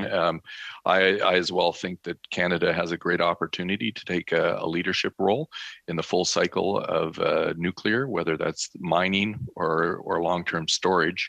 Now, we did hear from a previous witness that the concern really and the moral obligation of Canada, because we do have this waste now, we should be working to come up with a permanent solution. He mentioned it may not be happening tomorrow, but eventually we're going to have some glaciers pop over again. And really, if we don't address it now, we won't have a solution for generations to come. And my question again would be, do you see any danger, any risk for accidents or anything like that, given that we don't have these small modular reactors yet, and with their waste products, but with the waste products that we are managing now, do you see a very high level of risk with the storage that is being proposed now for our nuclear waste? What I see is that, first of all, the waste that we have right now poses a low risk to the environment. When we have that waste in a properly engineered repository, it will pose an even lower risk to the environment. With this in mind, that engineered repositories lower the risk, AECL has directed CNL to accelerate the pace of decommissioning and disposal so that we can achieve the lower risk profile sooner than later in the future, and not delay to future generations what our generation should be responsible for. Excellent. Thank you very much. How am I doing, Mr. Chair? We have about 25 seconds left. All right. Well, I'll let the next questioner go. Okay, we'll bank that, I guess. Okay. We'll go now to Mr. Longfield for 5 minutes. Thank you, Mr. Chair, and thank you, Mr. Carey, for a really good line of questioning, and to the witnesses for your input. Mr. Desbiens, you've been on the sidelines of this discussion, and I'm wondering from Quebec's point of view, what happens if we don't manage this, if we don't go to proper governance and storage of long-term nuclear waste through a deep underground repository? Thank you for that question. As Mr. DeMarker said a few minutes ago, it's fairly easy to manage nuclear waste. What we need to do is to store these wastes and to make sure that things are well monitored over time and do the basic maintenance to properly handle these wastes. And this is what we are doing right now. We are waiting for a permanent site, but we are also carefully handling the waste right now. So as has already been said, it will be good to have our permanent site, but we are managing our waste at Gentil 2, at that facility, and it is fairly easy to monitor and contain them until we do have a permanent site. Thank you. And this is a long-term solution, and I appreciate that you're doing things safely and have been doing things safely there for a number of decades. But the problem still exists. There is a nuclear waste challenge that we have to find the longer-term solutions, as I'm hearing. And you're nodding. So that's great. Okay, I just wanted to confirm. And also, I'm thinking of, in terms of our study, to maybe Mr. DeMarco or Mr. McBurty, it's great to see you again, and thank you for spending time with me on this topic as I was educating myself for this study. Mr. McBurty, maybe I could start with you around new technologies. You've mentioned some of the new isotopes being developed for medical isotopes. We did discuss that previously. But when we look at things like the chemical reprocessing that India is using, a previous panelist told us about this morning, not on the radar of Canada, not something that we're doing in Canada, but we are looking at pyroprocessing and Purex. How do those decisions go through governance on how do we process the nuclear waste in a safe manner? So, sir, thanks very much for that question. That's there's a lot to kind of unravel. I know. I'm that. sorry, and that's okay. We're concentrating right now on the low level waste from our perspective. But your questions, go into some of the future potential, ways that we could reprocess or get rid of the waste. I mean, certainly the discussions of molten salt reactors. Lend some credence to that. But from a governance standpoint, before anyone would ever even start to raise this up, we would have to make sure that we have the concurrence of the government of Canada, that the government believes that would be a strategy that we would embark on. As you're well aware, NRCan is conducting a nuclear waste policy review. The draft comments are out on that. Yep. And for the most part, we're looking at, I would say, the more traditional, the deep geologic repositories or near surface disposal types of things. But at the end of the day, the government would provide some direction, and then we in the industry would analyze to see whether that was a feasible alternative, and then it would go to, if it was a feasible alternative, it would be going to the regulator to analyze the safety case. So we have several eyes looking at this, including the public and including industry, but also the government of Canada and the regulator and Indigenous communities. Yes, sir, that's true. Thank you. Mr. DeMarco, when we're looking at other technology like fusion reactors or the different options that might come in the future, how does AECL evaluate those options in terms of risk management? Very quickly, please. Very quickly, AECL is actually technology agnostic. And our position right now is that we want to enable the development of new technologies, and we want to make available our sites for demonstration and our labs for research and development to enable new technologies. Safety cases will be evaluated by the regulators. Safety cases will be made by the technology proponents. Parfait. And we are there as enablers. Merci. Alors, Madame Posey. Thank you. Ms. Posey, you have 2.5 minutes, please. Well, I am going to give CNL another bit of homework.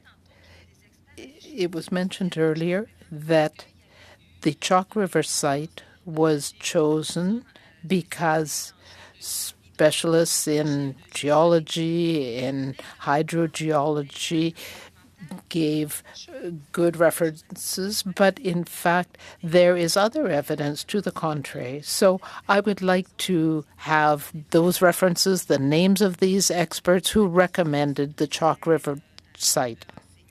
My question is for AECL. The financial aspects of the 2020 report indicated that In 2017, $26 million. In 2018, $226 million, and now up to $925 million in imports, or in costs. So why have the costs exploded?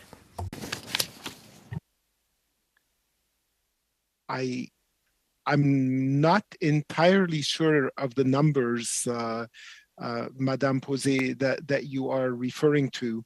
But if the inference is why are the costs of the legacy waste liabilities going up with time, the reason for that is that as we undertake work to address the legacy liabilities and we start digging into the ground to better understand what's there, many of these liabilities date back to the 1940s, 1950s, 1960s.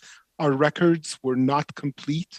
As we start to address those legacy liabilities, we learn about the actual conditions and we are more informed about the cost of remediating the environment to address those legacy liabilities.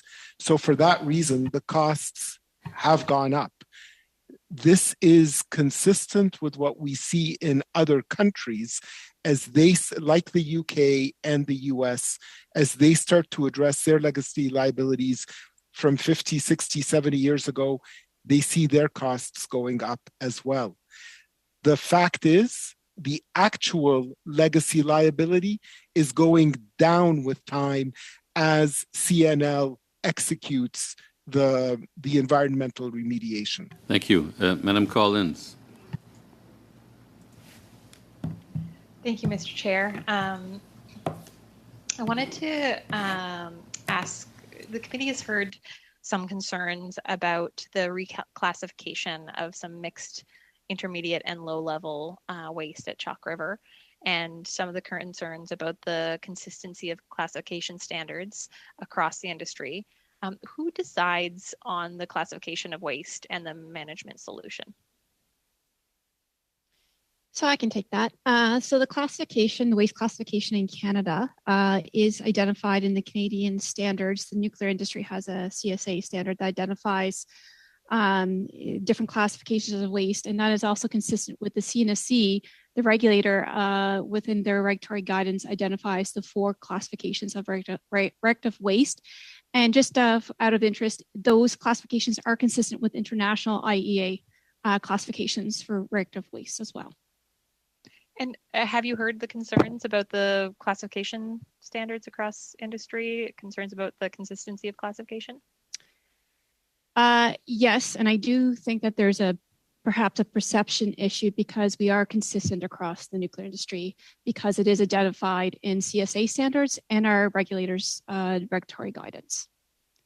And maybe to Mr. Despiens, we've heard a lot about we've heard concerns from Indigenous communities about the consultation process. Indigenous people have to be consulted in the selection of sites when issuing approvals.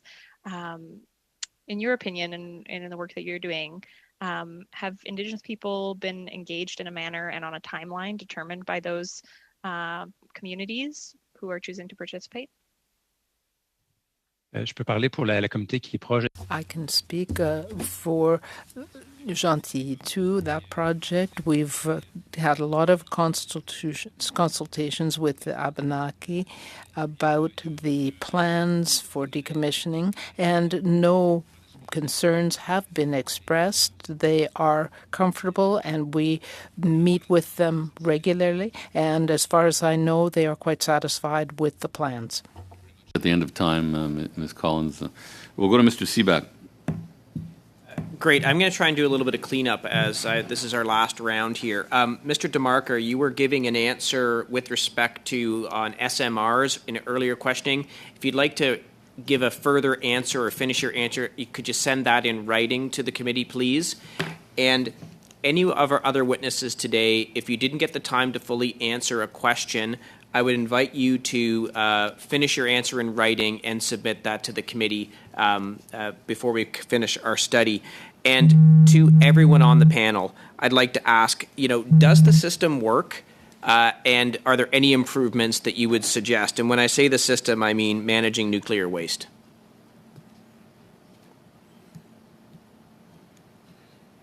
Perhaps I will start. The system, in my view, is a very effective system. I would like to put on the record that Canada is a signatory to the Joint Convention on Spent Fuel and Radioactive Waste Management. In that regard, every 3 years, Canada puts itself in front of the world and describes what it does, how it does it, and then the rest of the world has opportunity to critique Canada and identify areas where they see gaps relative to best practice elsewhere in the world. And so we have a very robust mechanism beyond Canada to confirm that what we do in Canada is in fact robust. Within Canada, we have multiple levels of oversight. We have the CNSC exercising oversight from a safety perspective. We have AECL exercising oversight from a quality, safety, and financial perspective over what CNL does. We have CNL doing work to the highest standards because it's reaching back into internationally renowned experts to do their work. Very briefly, I think we have a very robust mechanism in place for those reasons. I see Ms. Vickard, you have your hand up, please. Sure, thank you. And I just want to add to Mr. Marker's response from a floor level, responsible for an organization that manages nuclear waste every day. The system works because it protects the worker, it protects the public, and it protects the environment. So all interests are protected, ensuring that we're applying the best available technology. So to me, the system does work. Anyone else? No? Okay. Ms. Vickard, I just wanted to go back to, there were some questions about the risk of water contamination at Chalk River. You mentioned you live across from the site, you have a well. I'm very familiar. I'm a rural guy. I live well water. What do you assess the risk of contamination at Chalk River?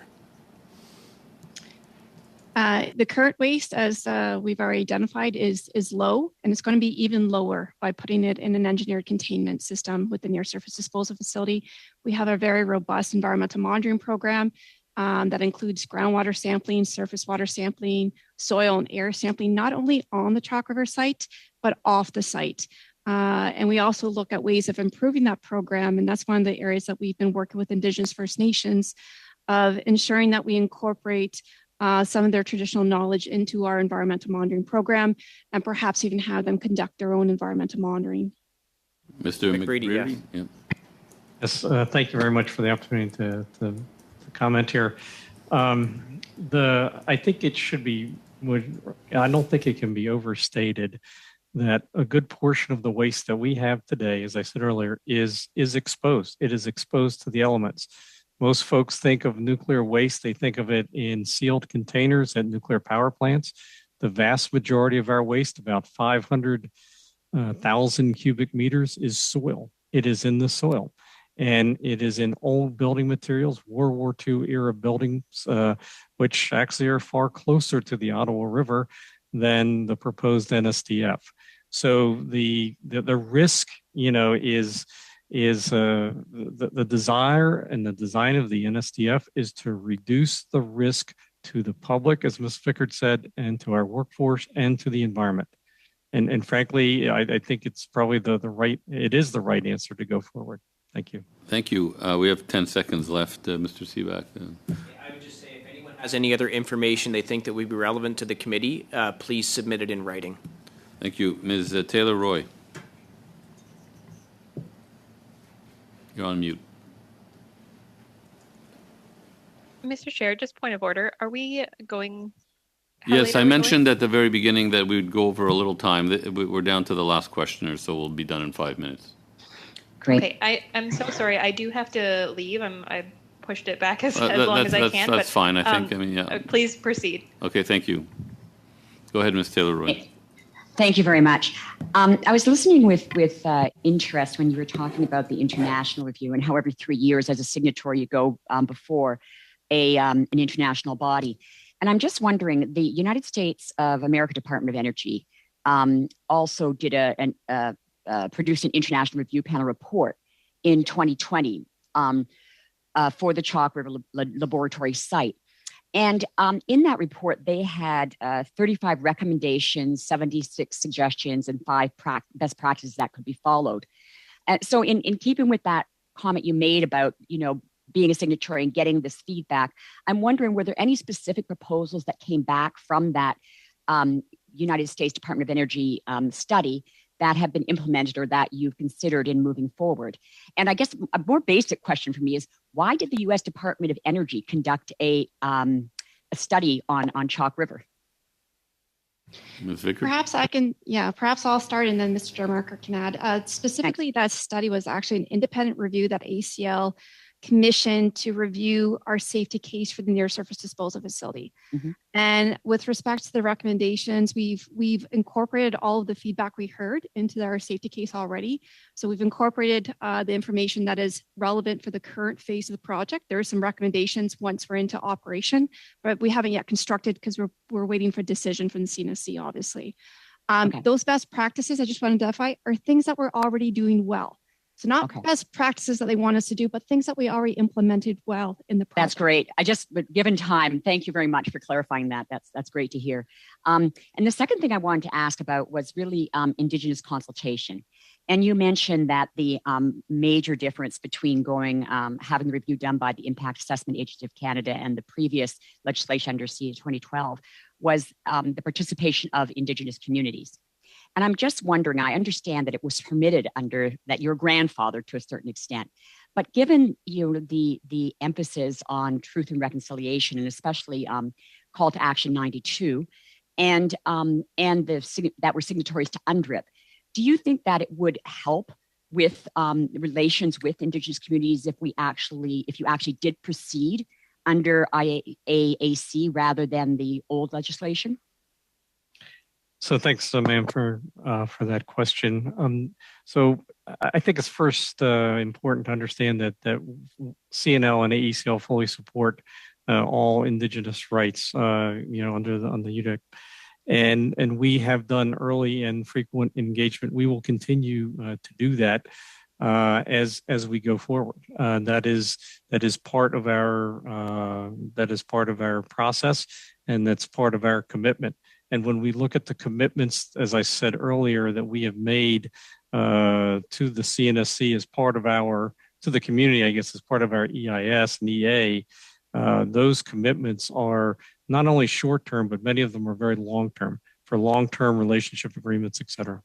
So then can I just ask a quick follow-up? Why wouldn't you, then I've heard comments that some Indigenous groups would like it done under the newer legislation. Why then would you not want to do it under IAC? We believe that the CA 2012 process that we were grandfathered under is adequate to cover the parts of the IAA that you're discussing. And Mr. Marker may have a further comment. Okay, thank you.